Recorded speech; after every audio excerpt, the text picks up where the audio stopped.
Assalamualaikum warahmatullahi wabarakatuh. Bagaimana kabar anak-anak Ustazah hari ini? Alhamdulillah semua dalam keadaan sehat. Sebelum mulai pembelajaran, kita berdoa terlebih dahulu ya, agar proses pembelajaran kita diberkahi oleh Allah Subhanahu wa taala. Ketua, pimpin doa. Oke. Ustazah akan absen anak-anak Ustazah di akun Edmodo ya. Nanti setelah ini kita akan masuk ke akun Edmodo dan kita Ustazah akan absen satu persatu anak-anak Ustazah.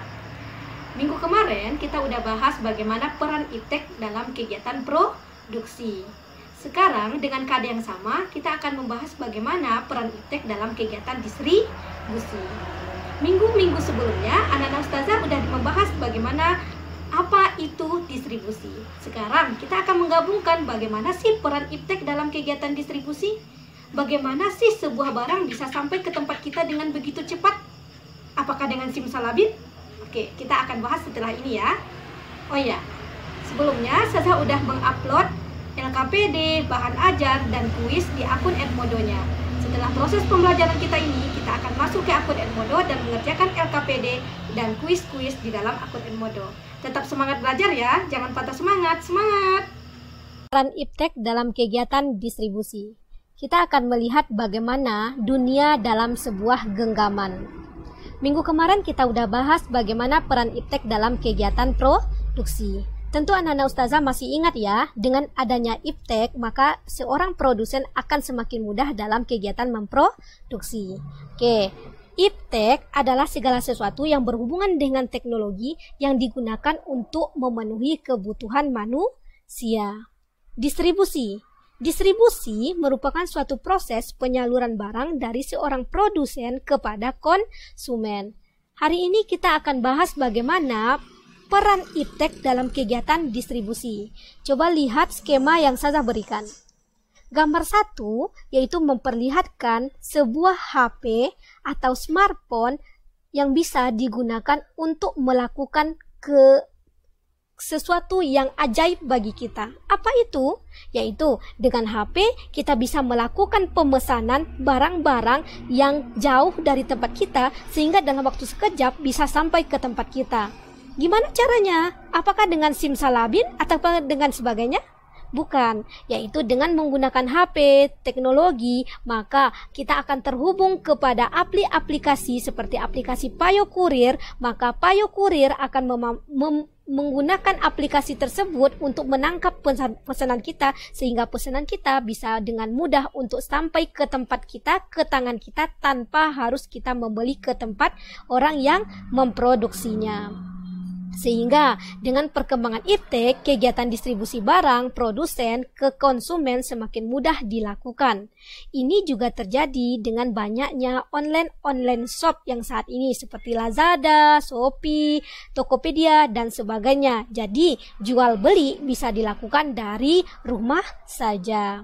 Jadi kesimpulannya, iptek dapat mempermudah distribusi barang sehingga mempercepat barang sampai ke tangan konsumen. Perkembangan iptek bagi kegiatan distribusi ini memberikan dampak positif dan negatif bagi kehidupan. Oke, kita akan bahas bagaimana dampak positif iptek. Yang pertama, membuka lapangan pekerjaan. Yang kedua, mempermudah kegiatan promosi. Jadi, dengan adanya iptek, kita nggak harus jauh-jauh mempromosikan barang kita ke suatu daerah atau suatu negara, tapi dengan iptek kita bisa mempromosikannya hanya dari rumah saja. Kemudian dapat menjangkau pasar lebih luas, tidak perlu membuka cabang distribusi, dan pengeluaran lebih sedikit karena pegawai tidak perlu banyak. Kalau ada dampak positif, pasti ada dampak negatif. Dampak negatif iptek yang pertama, memungkinkan transaksi barang selundupan atau transaksi narkoba, karena kita nggak bisa memantau secara pasti apa yang terjadi di online, apa yang terjadi dalam dunia maya, dan sebagainya. Kemudian pembobolan rekening suatu lembaga atau perorangan. Jadi rekening-rekening kita yang sudah menyebar ke sana kemari, maka bisa dilakukan proses pembobolan oleh orang-orang yang tidak bertanggung jawab. Kemudian marak terjadi kasus penipuan dalam perdagangan online. Nah, kadang barang yang kita beli tidak sesuai dengan yang diperlihatkan di akun-akun jual belinya. kemudian saling menghujat di media sosial. Ini yang paling penting terjadi, menjadikan masyarakat konsumtif. Karena apa? Karena sekarang dengan teknologi kita tinggal di rumah, pesan ini, pesan itu, pesan ini, kemudian akan menyebabkan barang mudah sampai ke tangan kita dan masyarakat kita akan menjadi konsumtif. Jadi, dapat kita simpulkan bahwa iptek itu sangat berpengaruh besar dalam kegiatan distribusi. Dengan adanya iptek, dengan perkembangan iptek yang sangat pesat saat ini, maka barang-barang jadi cepat sampai dari produsen ke konsumen, dari luar negeri ke Indonesia atau dari Indonesia ke luar negeri.